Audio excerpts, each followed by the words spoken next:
जैसा देखा जाए कि एक मामला आया और एफआईआर का मेरे पास भी है कि प्रधान जी गिरफ्तारी हो जाती है। जी, जी। क्या कहिएगा? मैंने सुना जी, और हम तो हमारा जहाँ तक अंदाज़ा है भैया ना जी, कि ये लोग साजिश करता है। जी, हमको भी दुःख हुआ सुन के और मीडिया के थ्रू ही हमने जानकारी पाई और हम कहीं आज गए नहीं हैं सुबह से कल शाम से ही कहीं निकले ही नहीं हैं घर से जी, और आज कचहरी भी नहीं गए इसलिए कि क्योंकि मुझे पता था कि डेट ही मिलेगी। जी, और मैंने पहले भी कहा था कि ये लोग साजिश करता है, किए होंगे साजिश और मुझे भी दुःख है, प्रधान जी गए हैं, मुझे दुःख है लेकिन साजिश करता ये लोग हैं तो ये किसी भी स्तर पे उतर सकते हैं।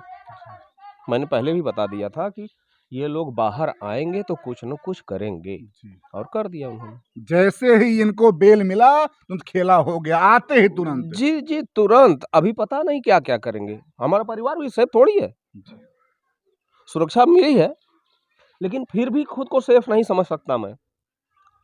पता नहीं इन लोगों के शातिर दिमाग में क्या-क्या चलेगा? क्या कर बैठेंगे मुझे पता नहीं भैया। मतलब ये रहा कहीं न कहीं अब आपको भी डर और हो गया। जी, बिल्कुल, मैंने पहले भी बताया था, आज भी बताता हूँ कि ये लोग अगर बेल पे बाहर आ रहे हैं तो मेरा डर बढ़ ही जाता है। मुझे अपनी चिंता नहीं है, मैं मर जाऊँ कोई गम नहीं, मैंने दुनिया देख रखी है, मैं मर जाऊँ, लेकिन हमारे बच्चे कहाँ जाएँगे? सबको चिंता होती है, किसी के बच्चे को छींक आ जाती है, खाँसी आती है यार तो माँ-बाप रात भर सोते नहीं हैं। मेरा बेटा इसी तरह से काट दिया गया, मैं कैसे ज़िंदा हूँ? और अब दर्द होता है इन बच्चियों को देख के, कि इनको सँभालने वाला मेरे बाद कौन रहेगा? कहीं न कहीं सब कुछ आप ही हैं देखने-भालने वाले। आज बच्चों को देख कर के आप रहते हैं, बच्चे आपको देख कर के रहते हैं। जी, बिल्कुल। और हमने कहा था कि वो लोग साजिश करते हैं और देखिए साजिश कर ही दिए क्योंकि और देखा जाए तो लगातार प्रधान जी आपके मुद्दा को उठा रहे थे। जी, जी, बिल्कुल बोलते थे बेचारे हमारे साथ में खड़े थे और साजिश के तहत फँसा दिया गया। समझिए कि वो प्रधान जो लगातार अनुराग यादव के मैटर को उठाते रहे और एक के बाद एक साथ में चलते रहे, लेकिन वही रहा कि कांति यादव ने उनको अंदर क्रांति फौलादी बना दिया। अब प्रधान जी जब जेल जाएंगे तो आखिर में जिस तरह से इसमें धाराएं हैं, मैं अगर ज़्यादा नहीं मैं केवल 2 धाराओं की बात करूंगा, धाराएं तो 7 लगी हैं इसमें अगर देखा जाए। ये सबसे बड़ा वो है आपका बीएनएस 2023 191(2) कि 2 वर्ष का सजा और जुर्माना। अगर हम 308 और 5 की बात करें 10 साल की सजा। तो अगर जो भी धाराएं उनके ऊपर लगी हैं, अगर वास्तव में अगर वो जेल हो जाता है तो आप समझ सकते हैं कि जो अनुराग का मैटर उठा रहे थे कैसे आखिर में उठा पाएंगे। आज जब हम लोग अनुराग यादव के पिताजी के पास में आए हैं और बात कर रहे हैं तो उनके पिताजी भी यही कह रहे हैं कि हम लोगों को आशा था कि जैसे उधर बेल होगा इधर खेल होगा और तुरंत जेल होगा। तो वही आखिर में हुआ कि उधर बेल, उधर खेला और उधर प्रधान जी का जेल। अब सब बातें कहाँ तक आखिर में ये परिवार न्याय पाएगा? आज ये तो डेट ही बढ़ गया। जी भैया 19 को फिर से डेट लग गई इसीलिए मैं कचहरी गया ही नहीं। मैंने सुबह ही बोल दिया था कि मैं जाऊँगा नहीं क्योंकि डेट ही पड़नी है। जाके क्या करूँगा? सिर्फ़ डेट लेना है, रोना है, पचासों लोग मिलते हैं, सबको देखता हूँ, सब लोग फिर वही चर्चा करते हैं, फिर वही जख्म आता है, मैं रोते रहता हूँ, आँखें खराब हो चुकी हैं। तो फिर जब डेट ही लेना है तो मैं क्यों जाऊँ? बैठा हूँ घर पे। जब वहाँ पे आप जाते हैं, लोगों से लगातार मिलना, लोगों को पूछना, वो और पीड़ादायी हो जाता है आपके जी, लिए। बिल्कुल, क्या करें? अब लोग हैं, हमारा कष्ट समझते हैं जी, और हमसे बात करते हैं, तो मैं खुद को रोक नहीं पाता, पूरे दिन रोते रहता हूँ। जी। क्या करूँ मैं? मेरे हाथ में कुछ रह ही नहीं गया। एक ही इकलौता चिराग था। मैं अपने आप को खुद को बहुत गौरवान्वित महसूस करता था कि मेरा एक ही है तो सबसे अलग है। नेशनल इंटरनेशनल खेल रहा था। कहता था कभी पापा कहीं खड़े हो गए तो लोग बताएँगे कि आप अनुराग के पापा हो। और आज मेरा बच्चा नहीं है मेरे साथ में और लोग कह रहे हैं कि ये अनुराग के पापा। उसने तो वादा पूरा कर दिया लेकिन मैंने कुछ नहीं किया उसके लिए। जो अनुराग लड़का प्यारा, दुलारा, इस घर का दुलारा राजकुमार, वो कहता था पिताजी आप चिंता मत करो, मेरा जो नाम है इसी नाम से आप जाने जाओगे, लेकिन उसे बात नहीं मालूम था कि दरिंदे जो हैं उसे इस दुनिया से उठा देंगे। उसने जिस तन मन धन से अपने समझिए कि राष्ट्र के लिए, अपने देश के लिए लगातार खेलता रहा। जैसा कि उनके पिताजी बताते हैं कि बहुत से गोल्ड मेडल वो लगातार लड़का। जी, Indo Nepal international taekwondo championship थी, उसमें गोल्ड लाया था 2021 में। और अभी ओपन नेशनल खेल के आया था नोएडा से, उसका भी सर्टिफिकेट है, उसमें भी मेडल लेके आया था। और जिले लेवल पे जो खेला था उसकी बात ही छोड़ दीजिए। और उसका सपना था कि कभी मैं देश के लिए खेलूंगा, और इतनी मेहनत करता था उसके लिए। मैंने कितना त्याग किया, गरीबी में मैं क्या बोलूं, तारीफ के काबिल कुछ रह ही नहीं गया हूं मैं।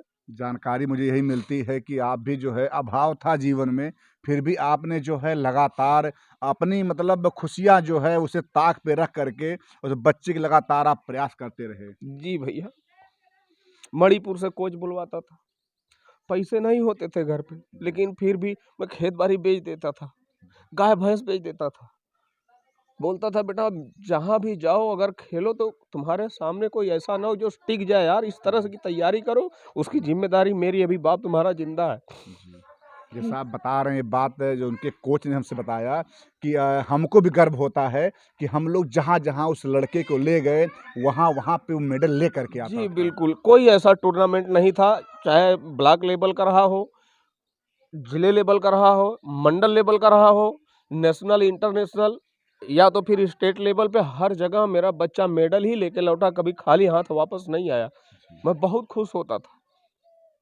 जिस तरह से ये परिवार, उनके माता पिता त्याग करते रहे और लगातार उस लड़के पे गर्व करते रहे, उस तरह से उस लड़के ने भी अगर देखा जाए, जैसा उनके कोच बताते हैं, उनके ये पिताजी बताते हैं कि लड़का ठीक है अभाव था, लेकिन उस अभाव में प्रभाव दिखाता था कि देखिए अगर अभाव है तो उसका मतलब ये नहीं होता है कि हम कर नहीं सकते हैं। लगातार राष्ट्रीय स्तर पे खेलना, अंतर्राष्ट्रीय स्तर पे खेलना, और उसके बाद इतनी कम उम्र में, एक उम्र होता है ठीक, कम से कम चलो आप उस अवस्था में हैं, कुछ कर रहे हैं, लेकिन एक कम से कम अवस्था में हो करके और इतनी ऊंचाइयों को छूना बहुत बड़ी बात होती है। लेकिन वही रहा कि यह होनी कौन टाल सकता है। आज हम लोग यहाँ पे हैं, उनके पिताजी के आंखों से आंसू निकलता रहता, आंखें खराब हो गई, लेकिन क्या करें, ये भी चाहते हैं कि मैं ना रोऊं, लेकिन क्या करें, पुत्र का जो एक वियोग होता है, पुत्र वियोग में तो राजा दशरथ ने प्राण त्याग दिया, और उससे मैं क्या बात कहूँ। तो पुत्र वियोग, जिसके पास पुत्र होता है वही समझता है कि जब वो बच्चा छोटा सा होता है, एलकेजी में, यूकेजी में, पिता उसके समझिए कि पैर में मोजा पहनाते हैं, सैंडल पर मतलब जूता पहनाते हैं, और कितना प्यार से उसको स्कूल भेजते हैं। थोड़ा बस और बात करेंगे आपसे। हम भी एक पिता हैं, हम भी आज भी जब बच्चों को अपन प्यार करते हैं, माँ उनकी मान लीजिए खाना बनाती हैं, तो वो चीज़ मतलब याद थला करके जो है प्राण मतलब निकल जाता है यहाँ भैया से। मैं बताऊँ ना, मैं मछली नहीं खाता, मुझे पसंद नहीं है, अच्छा अच्छा। और मटन चिकन भी नहीं खाता था। जी लेकिन वो बोलते थे कि पापा नहीं खाते हैं इसलिए मैं नहीं खाऊंगा, मेरा बहुत दिल करता है। जी मैंने सीख लिया, मैं रामायण कहता था, जी।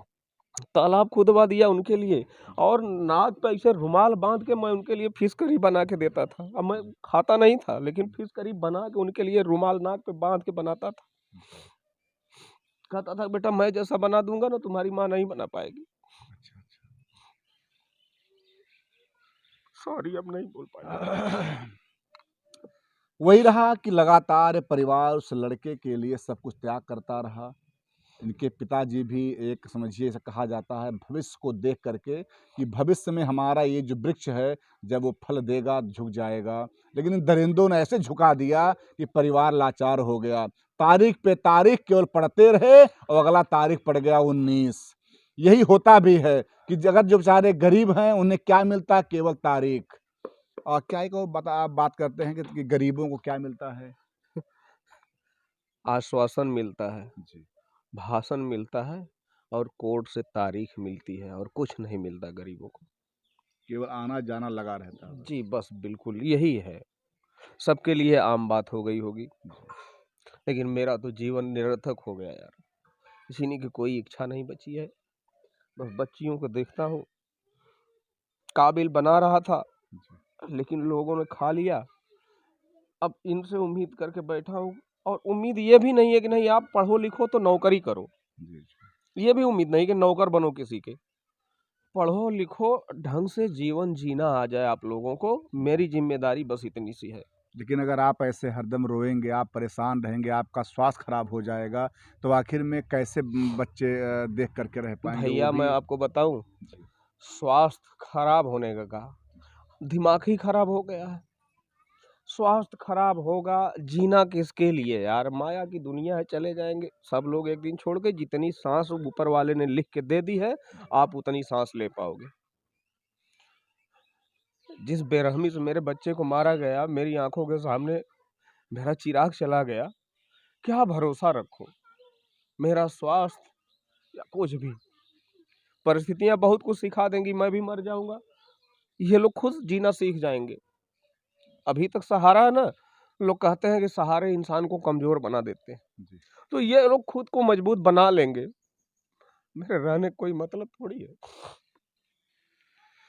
दोस्तों लास्ट में इतना ही कहना है कि जिस तरह से डेट के बाद डेट मिलता गया, 4 से 5 महीना बीत गया, उस 4 से 5 महीने में परिवार किस तरह समय काटा होगा।